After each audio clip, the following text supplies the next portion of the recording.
by a bent line, by a straight line, by a crooked line. The Crooked Path, a podcast for modern cunning folk with Peter Pagan. Hello and welcome to The Crooked Path. My name is Peter Pagan, and this week we're going to talk about music. And I'm just going to take my ear things out because I'm getting a wonderful echo from them. That's better. I'll put them back in when I need them. So, music and magic. Interesting stuff to play with, really. And sometimes I don't think enough attention is paid to just how valuable sound can be in ritual. You know, we speak words, we hopefully do a decent job of projecting and getting our invocations and callings and what have you done, but don't always give a lot of thought to it beyond that. And so I thought I'd take a little look at some of the aspects of how music can enhance magic. And it's not just the notes, it's not just the actual music, it's some of the things that are associated with the music that can be just as powerful. Now, those of you who've experienced this strange little podcast of mine over any period of time have probably heard me talk about the value of trance. And certainly one of the aspects of music that is very useful is that music can be very evocative and can help you get into trance, especially when there's a powerful rhythm. And in fact, just plain drumming is ideal for trance in many ways. But you can take things a lot further than that. And I'm going to start off actually by playing a little bit of music.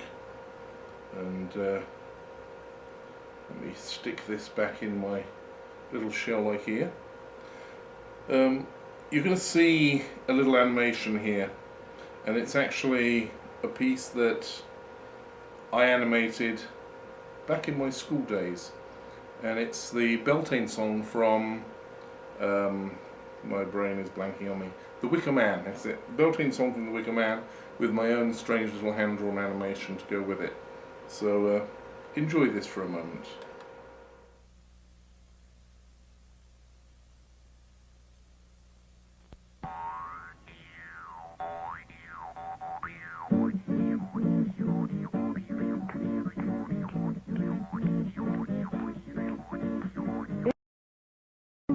There grew a tree, and a fine, fine tree was he. And on that tree there was a limb, and on that limb there was a branch, and on that branch there was a nest, and in that nest there was an egg, and in that egg there was a bird, and from that bird a feather came, and all that feather was a bed.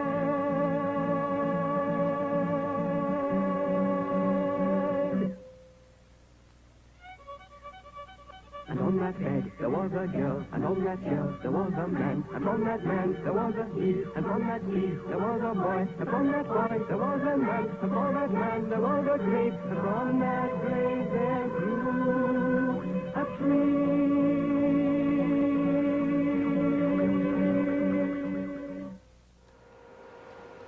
So there you have it, the Beltane song from The Wicker Man. And folk songs often have a lot of connection with paganism and witchcraft. Some of them are outright survivals from witchy times, and some of them are modern creations that deliberately connect to witchiness. And some of them fall somewhere in between, where they carry lore that isn't consciously witchy, but it does have that origin. And for that reason, a lot of pagan music is generally of the folk variety. I mean, there are a lot of exceptions these days, I'm very pleased to say, but the vast majority of pagan entertainers out there are producing folk magic with a pagan theme. One of my favourites in that genre would be Dave the Bard, who is In fact, he's almost my all-time favourite pagan artist at the moment, but he sort of shares that pedestal with a few other people. But Dave the Bard does these wonderful evocative tales that take you on a journey, and that is one of the strengths of music, of songs in particular, that they can draw you in and take you on a journey. But there's some mechanics of music that also can be very potent. I've already mentioned drumming by itself is a very good trance inducer, and there is a tendency in the human body for your heartbeat to synchronize with the rhythm of a drum beat that you're listening to after a while, which also in a group scenario also has the advantage of synchronizing everybody. So, and when your heartbeat's synchronized, your breathing tends to synchronize, and you become very much more of one mind, and I think that can be very useful in a ritual circumstance. Then of course there's the words of the song, and words can be very evocative, whether it's poetry by itself or poetic words set to music. They can have a very powerful effect on the imagination and on the psyche, and this is something that when you combine it with music that evokes emotion, it can really work in your favour. And I think that this hasn't really been used as much as it might. There's one person certainly who I think has very much harnessed the evocative power of both words and music to grab you by the glands, as it were, by the emotions, and take you on a journey, and that's Wendy Rawl. I'm going to play another piece of music from you by Wendy. It's the song is called Radiate, and this particular recording was when she was doing a concert here in our living room a couple of years ago, and in fact she'd just written the song. It's on her new album that had just come out at the time, and as she explains in the recording, she wrote this for her son. It's called Radiate.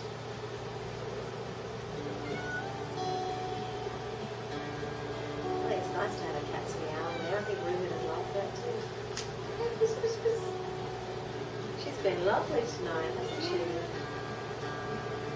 Puss, puss, puss, puss.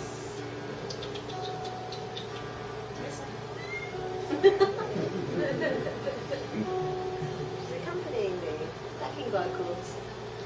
She likes it. Yeah, she does. And now you're here, and now you're strong. Seems so long ago that I offered that song, and my heart was aflame. I've known you so long, through eons and eons and eons and eons, and oh, it was beautiful. And now you're here, and your heart is true, and the blessings I gave you, they're flowing through you, and your hands relax with a grace that was gifted to you by the sun and the moon, and you're beautiful, beautiful, beautiful.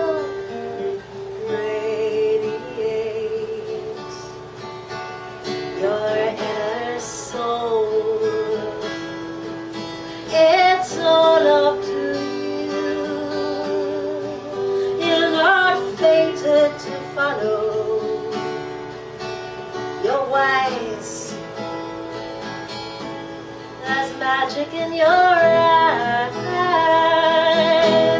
and all I can do is love.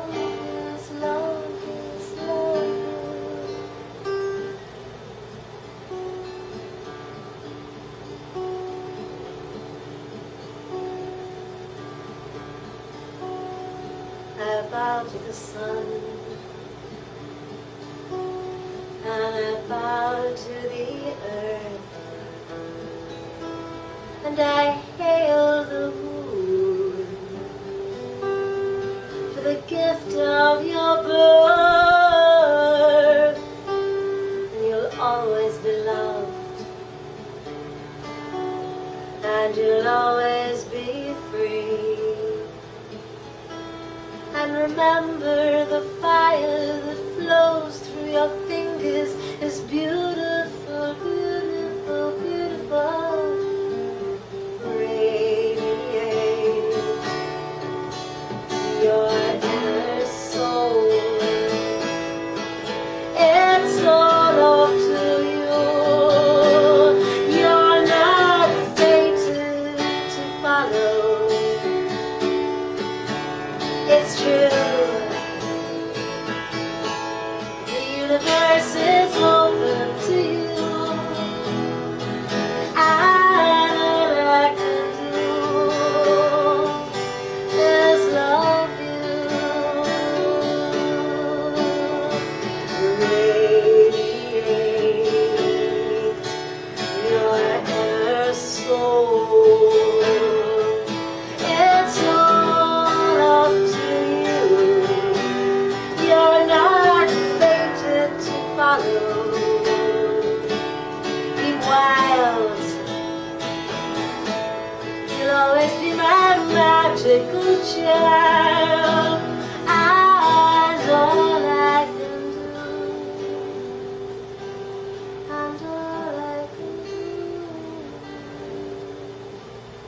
is love you.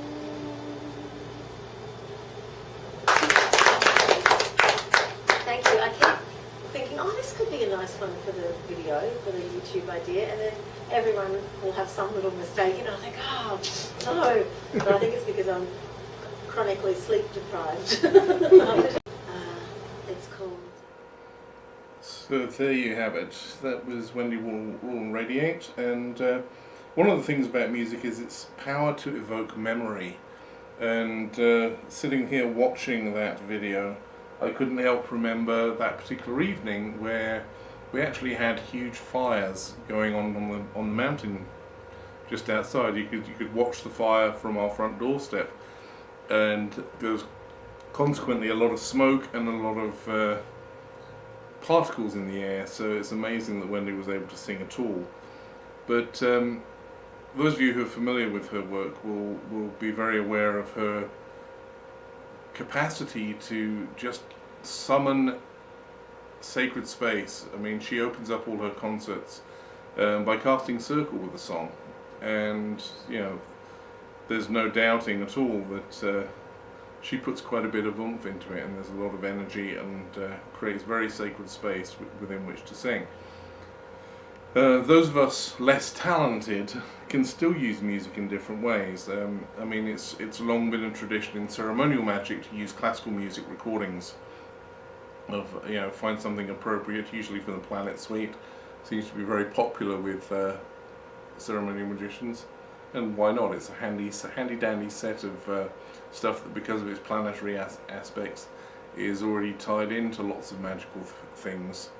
So it's a very cool way of working with it, a very easy way of working. In fact, the very first record I ever bought was Holst's Planet Suite. Not because I was into magic at the time, but it didn't take me long to start finding out about magical stuff after that.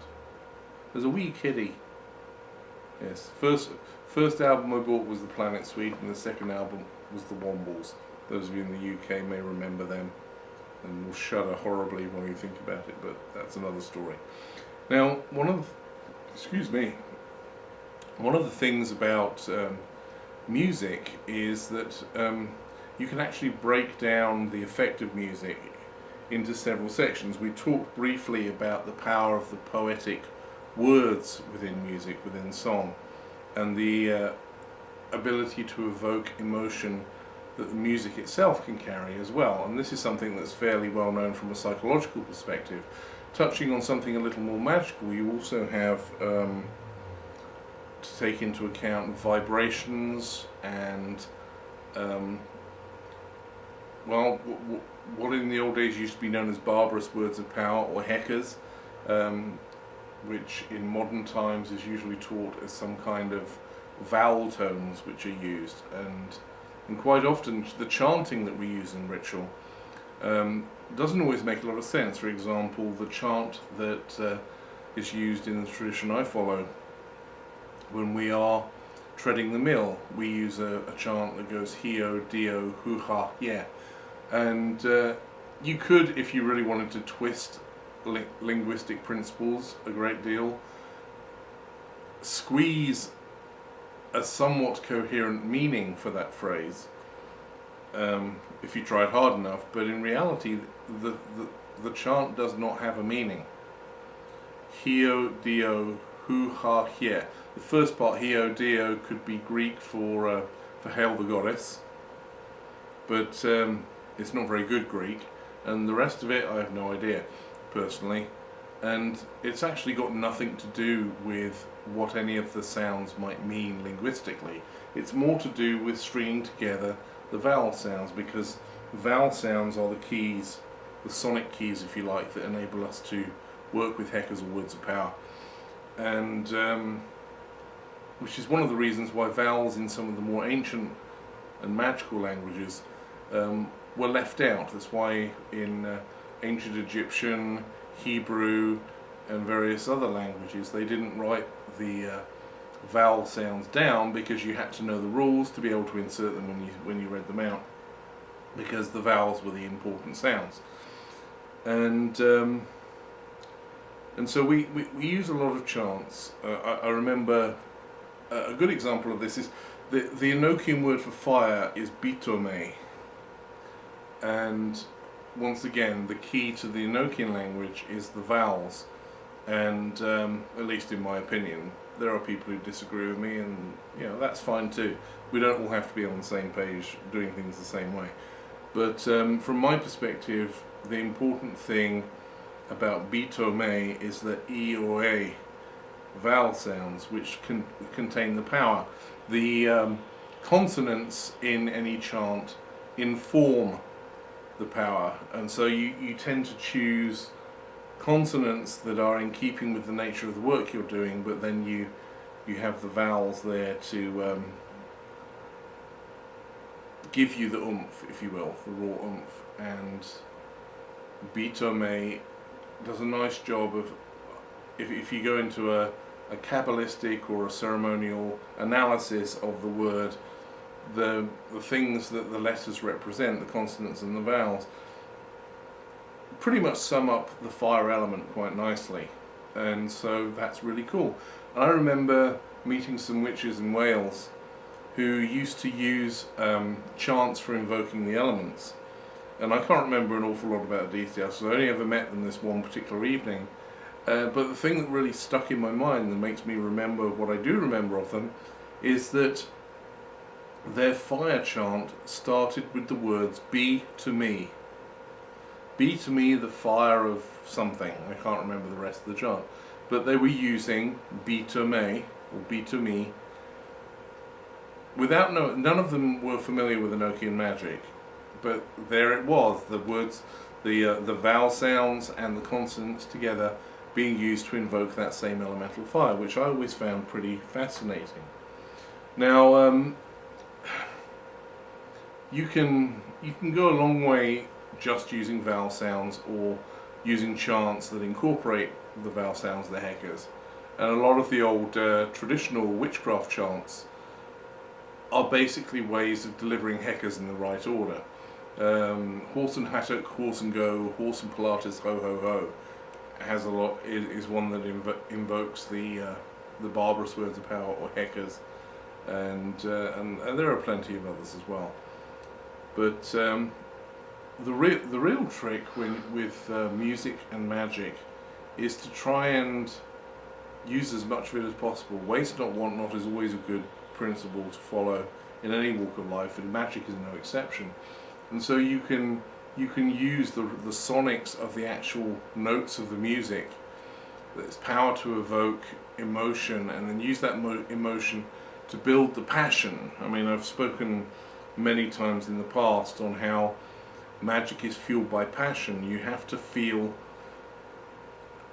passion in what you're doing, and if you're doing crafting for somebody else, you have to raise the passion in some way and then transfer it to the work you're doing for this other person.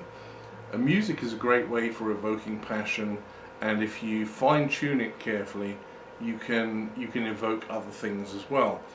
And there are some beautiful songs about this. Some by Wendy Rule, some by Dave the Bard, that do a wonderful job of that, and other people as well. I mean, Kellyanna is very good at evoking in her music as well, and there are people who are not strictly speaking part of the pagan music world who do that well. Kate Bush has always been favoured by pagans because of her ability to do that as well, and of course Stevie Nicks and Fleetwood Mac, even though she claims that she wasn't any kind of witch, she still played her part in American Horror Story Coven, and and she certainly over the years come across as very witchy, and some of her music, her song Rhiannon, is very evocative and invocatory, I think. And so I think if you're going to use music, especially if you're creating original music, it's good to bear these things in mind, and you don't necessarily have to use all of the tricks every time, but you can bring together a collection of tools that can be very powerful and evocative. And I'm going to finish now with just one more example. I've recently discovered and fallen deeply in love with the group Tuatha Dea, and their latest album. They actually produced a music video, and so it seemed only appropriate to show that. I asked their permission, and they said they'd be honoured. So I guess they've heard of me, which may be kind of verklempt, but they said they would be happy for me to play their video, and obviously this being a video format, except for the people who listen to the audio only version, but it is available on video, and so it makes sense to go for examples that actually have a video attached to them. And so I'm going to poke myself in the ear again, and we are going to enjoy the amazing music of Tuatha Dea.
those shadows crawl within a hazy swirl.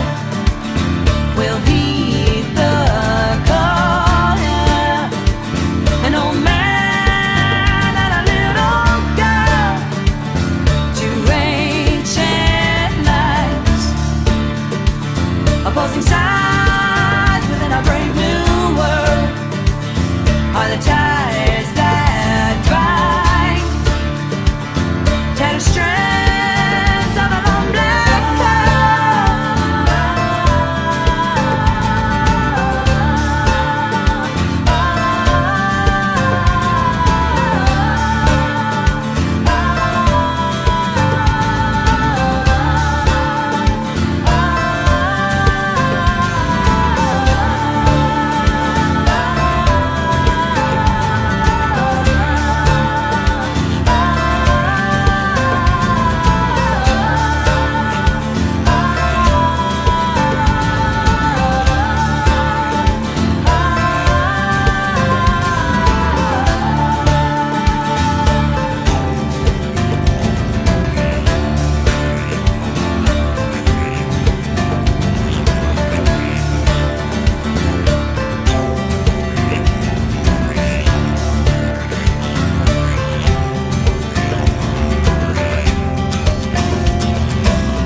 So that was Tuatha Dea with Long Black Pearl.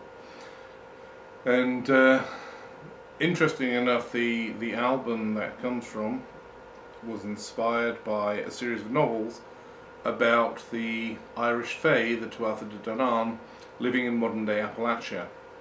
And I think it really, for me, feels like they evoked and caught that feeling really nicely. You can imagine that being a fairy gathering, and just beautiful, beautiful music, beautiful harmonies, and their music is very magical as far as I'm concerned. So ultimately what I'm looking at is, everybody has music that they like. They have music that they like for ritual, and I think it doesn't take an awful lot to dig a little deeper and start using music and aspects of music consciously in magic to enhance what you're doing, evoking a sense of mystery, at one level, through to actually evoking the energy and the memories at a deeper level and using it to raise real power. I don't think enough people are using it enough, but then that goes across the board for magic. I think too many people are playing easy and safe and simple with magic, and I think you can play easy and safe and simple with music as well, but if you really let your heart and soul into it, I think it can become very evocative and very potent as a tool within magic, whether your magic is witchcraft or ceremonial or any other flavour. So that's pretty much it for this week. Just wanted to mention, in case you hadn't noticed from the millions of times I've mentioned it already, that not this weekend but next weekend I will be in Chicago for the Pagan Alliance Day on Saturday. I'll be teaching my enchantment class at Trio's in Rochester on Saturday evening, and on Sunday I will be with the Pagan Podkin Supermoot at the Chicagoland Pagan Pride Day, and I'll be teaching a class there also. So, and if you want information, you can check out my revamped website, Yes, peter.pagan.us, where you will find information about me, about my books. You'll also find information about the online courses that I'm offering, and on the schedule page you will find a nice little calendar, and you can see where I'm going to be and when I'm going to be and how I'm going to be and who I'm going to be, and the entries will usually have a link to a website for the event when I'm going to be at an event. So it's worth checking that out if you're at all interested in seeing me in the flesh, so to speak. So that's it for this week. Hope you enjoyed it. Hope you enjoyed the music. I know I did. It's a good excuse for me to listen to the music again. And I hope you'll join me next time. Thanks a lot.